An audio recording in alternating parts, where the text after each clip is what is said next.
My ghost story. I'm literally I'm getting emotional just thinking about it. Um,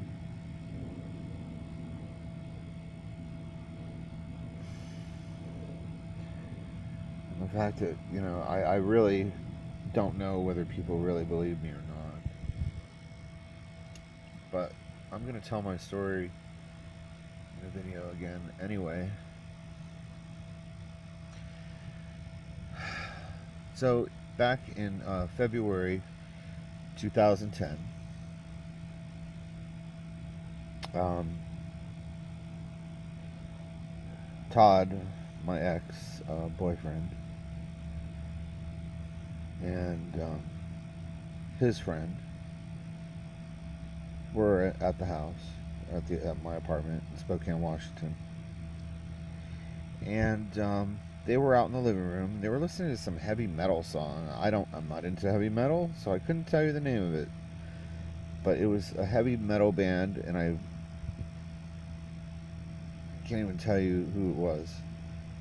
They were out there playing that music in the living room, and I was in my bedroom, laying on my bed, and I had my laptop to the right of me, and I was online, and my dog was down towards where my feet were, laying between my legs, and so I was just sitting up in bed like I always did, and like I always do, on my laptop, and then all of a sudden, my dog perks up and looks off to my left and starts barking and won't stop barking. And I'm wondering, I mean, he is really barking. Bark, bark, bark, bark, bark, bark, bark, bark, bark, bark, bark. Like he is barking his head off at something. And I turn.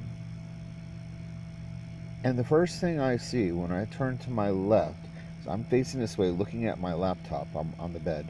So I have to turn my head to look. And as I'm turning my head, I'm seeing an arm stretched out. And then I turn more and I see it's attached to a body. And his arm is stretched out. His right arm is stretched out. I think it was it was right arm. And he kept waving it up and down, like hush, hushing, trying to hush my dog. He's going like this. Hush, hush, hush. Like trying to hush him up. And he was staring right out, looking right at him. He was looking at me. He hadn't noticed that I'd seen him yet.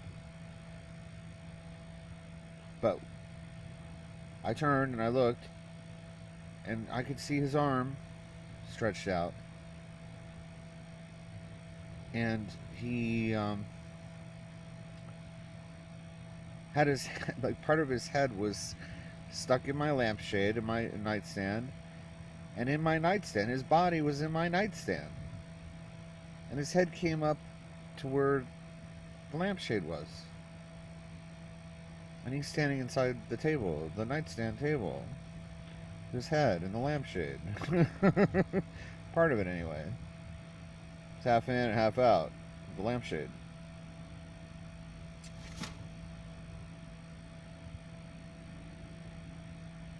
And so I am laying there in bed, and I turn, and all I could do was look and stare at him. And what I saw was the most unbelievable thing I have ever seen in my entire life. And I'll never forget it. And I looked at it, and all I could see was skin. There was no clothes. He had no hair on his body. He was just like an outline of his body in 3 dimensions. But he had no hair. Hairless. No hair at all. All I could see was like the outline of a 3D body. Human body. And back then, After I saw him, I thought it may have been a child, but no, he was just a short little man from India. That's what he looked like. I could see the facial features. And he looked like he was from India, like a little man from India. Short guy from India. And so I'm laying there and I'm looking at where his skin would be, which is the outline of his 3D body. And I couldn't see any, like, I couldn't see like like in his eyes, they were just like just just sheeted, like just everything was just sheeted over. You know, it wasn't like I could see them inside. It was like everything past that. It was just the outline of the eyeball. You know, it was just the outline of the skin. There was no, you couldn't see an eyeball, like, you know, but you could see where the outline of it would be. Let's put it that way. And so when I was looking at his skin, I could see green waves, green and blue waves flowing over, like just like a constant flow moving across where his skin would be. It didn't stop. It kept moving like in ribbons across his entire body. And it lit him up, like this cayenne blue color lit him up. And then when I looked inside where his chest was, where his heart would be, there was this most beautiful white light.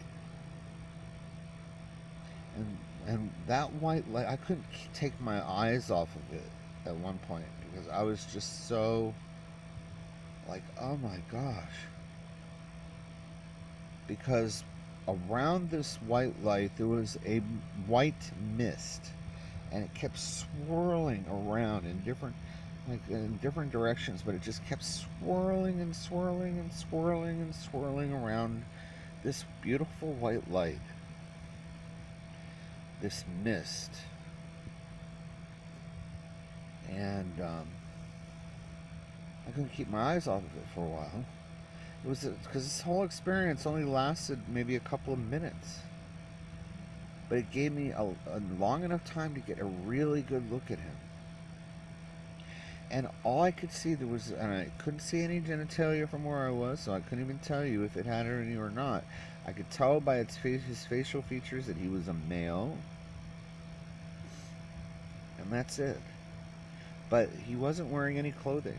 All I could see was where his skin was over his entire body, the parts that I could see. Part of his body was stuck in the nightstand, so I couldn't even really see the lower half of him. So what happened is that I'm sitting there and I'm just like in shock of what I'm seeing, and my dog continues barking his head off at this thing, and then he turns like this towards me, and he looks at me, and I'm staring into his body, looking at this white light spinning around and this mist spinning around it. And then I look up and I look into his eyes. I looked into his spirit eyes. You couldn't see a pupil or an iris or anything like it. It was just the outline of his eyes.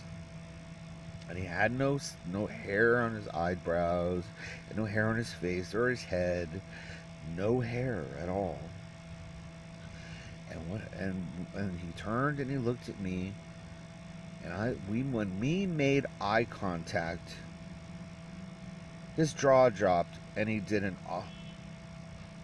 went like this, and his eyes got really big. Like this, like he was shocked that I could see him. He was like, and within just a few seconds, immediately after that happened, he turned and darted straight out of the room, and used the doorway But there was stuff on the floor and stuff that he was inside. She just walked right through everything. He just walked right through everything. I mean, he could have walked right through the wall, but I'm thinking, gosh, later on, I'm thinking, God, like creature of habit, right? We're creatures of habit. He was startled. He couldn't even believe because as soon as we made eye contact, he went like this, and his mouth opened up like this. He was in shock that I could see him. I was in shock that I could see him. I was already in shock. And then he darted out the doorway, and when he did, I could see a trail of sparkles, like white and blue sparkles behind him. And he disappeared and he left like this circle of sparkles in the air where I could see it. And he and an empty space in a circle, like in an empty space where he went through this sparkles of light. And then and then I could hear the static electricity in the air, very loud. It's that static, you know, like that really high pitched sound that static electricity makes. I could hear that, and I just sat there staring out the. When I turned my head, I watched him when he left. Because I followed it. My eye, my head followed him, and out the doorway. And I sat there. I must have sat there for at least an hour, staring out the doorway, thinking, "Gosh, maybe he'll come back." And of course, he never came back. So that's my spirit story. So I really saw a real living spirit. It really happened, and I still get very emotional about it every time I think about it.